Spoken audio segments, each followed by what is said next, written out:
Okay, in this video, we're going to talk about your side panel for your bread box. Your bread box has two sides. They're 12 inches tall.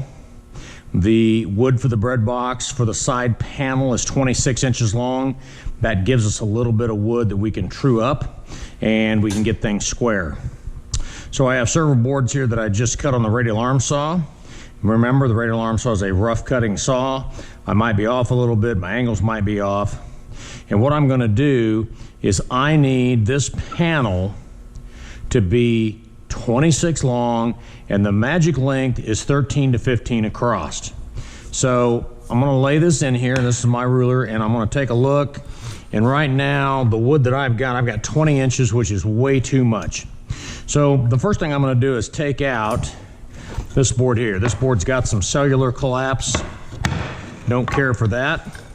Next thing I'm going to do is I'm going to remeasure this, and it looks like I'm at about 15 3/8.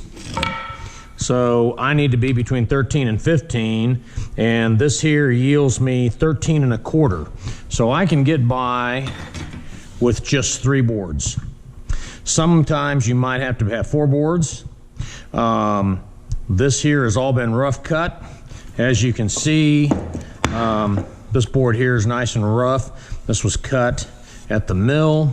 This one here was cut on the table saw here. This one here is kind of rough. Okay, so what we're gonna do before we go to do any glue up, we're gonna go to what's called the joiner planer, and that'll be in the next video, and we're gonna clean up the sides. Once again, for your side panel, we're gonna come back and glue this up in a minute, but you need to have 13 to 15 inches across the grain. You need to have it 26 inches long. You need to have 3 to 4 boards, and I do not allow you to have any boards over 5 inches. Any boards over 5 inches, you tend to have what's called cupping, and cupping is when the wood wants to warp on you and it'll crack and split and it's no good. If you get a board that's got nasty, like some bark missing, or there's a nasty crack in the board, then bring that to me and I will clean that up for you on the table saw, and it's going to make your side panel work really well. Okay, so the next video we're going to go is to the joiner.